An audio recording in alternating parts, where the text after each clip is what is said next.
as James Franklin was talking at Big Ten Media Days on day 2, I had a thought that James Franklin knows exactly how Ryan Day must feel at Ohio State.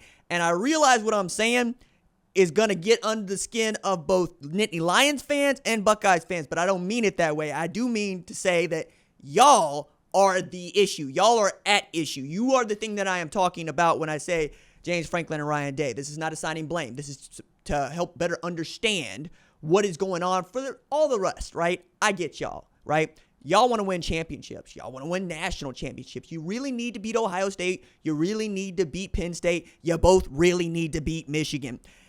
And what is frustrating about a guy like James Franklin, if you are a Penn State fan, is that he is in year 11. And Penn State is a very good football program.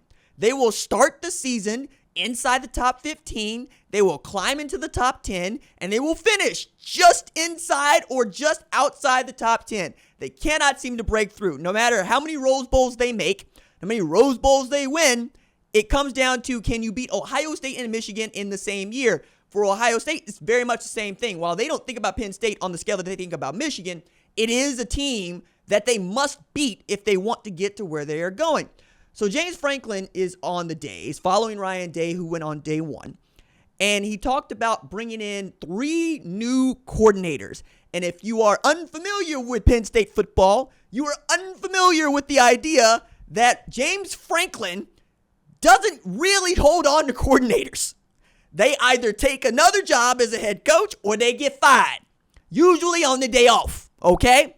You can have a guy like Brent Pry. You can have a guy like Manny Diaz. You can have a guy like Ricky Ronnie. You can also have a guy like Joe Moorhead. You can also have a guy like Mike Yursich.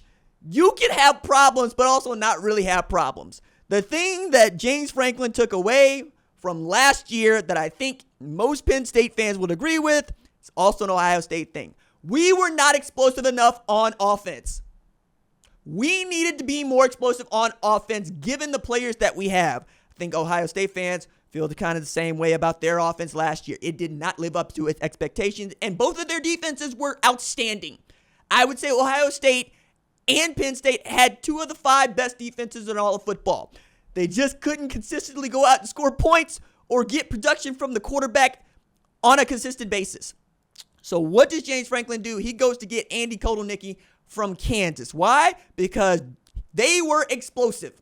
And what they were doing in the offense more or less resembles the dream that James Franklin has for his offense at Penn State. Then he goes and gets Tom Allen, who's had some success in the league, but also was a head coach in the league for a little while, to be the defensive coordinator. They're going to move Abdul Carter down to edge. He's probably going to play a little bit of linebacker, a little bit of defensive end to try to fill that gap that they are missing. But my goodness, man, he said, and I know he felt this when he said it, Penn State is one of the few places in the country where you can win 11 games and people are upset.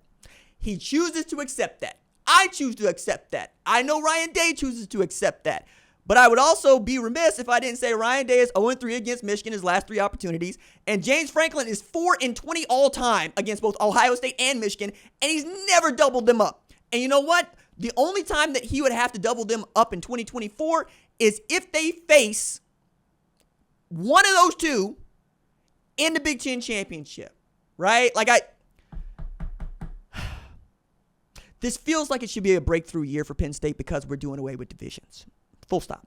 It feels like Penn State should feel very good about its prospects of making the Big Ten title game and punching the ticket to the college football playoff because there are no divisions and you get 12 teams in. We're only going to have 4 games where 4 teams that aren't going to have to play the first round of games. And if you are Penn State, you might be actually able to host a playoff game in Beaver Stadium, where many people believe is the toughest place in all of football to play. We can talk about that ad nauseum. But the point is, if you go there, especially if it's a night game or a whiteout, good luck, because that crowd is in force over there at Beaver Stadium. They're also having to deal with the new national aspect of the program, as they are one of the only major programs in the country without a national airport near, right? So they're going to have to figure out how to get people in and out of State College, and that's going to be a hard deal. But my goodness, man, Drew Aller got all the potential in the world. We know who Nick Singleton is. We know who Katron Allen is. Julian Fleming shows up to Penn State with a chip on his shoulder. Chips can sometimes work, sometimes they don't. But I kept looking at that and going, my goodness, James Franklin be feeling it. You know, a man who performed the 38th miracle by not winning 9 games once at Vanderbilt, twice. I don't know nobody else in college football that could do that. Go down to Vanderbilt and win 9 games in the SEC in the 21st century? Hello. Good football coach. Great football coach, I might even add. Really outstanding recruiter. Also, had some smart things to say about being a black head coach in the Big Ten. I'm going to remind you, there are 5 black head coaches in the Big Ten. There are 0 in the SEC, and there are just 16 black head coaches in FBS. I know that don't mean a whole lot to you, but as a black man working in my industry, that means a whole hell of a lot to me. And I'm not, that's just a fact, right? I'm not arguing a point here so much as I'm saying James Franklin is carrying a lot, man. I mean, James Franklin, Mike Locksley, Ryan Walters, Deshaun Foster, Sharon Moore. But James Franklin's carrying a lot because he's been in this league longer than any of them jokers. It's him and Kirk Ferentz. Like, that's the list of guys that have been coaching in this league for a decade plus. And while James Franklin would tell you that it's a sad plight for college football that, you know, it's become a thing where getting to a year 11 is a really big deal, I would say coaches are as much to blame for that as anybody else. Chip Kelly stepped down from UCLA. You know what I'm saying? We had one of the better defensive coordinators in all the football at Ohio State, right?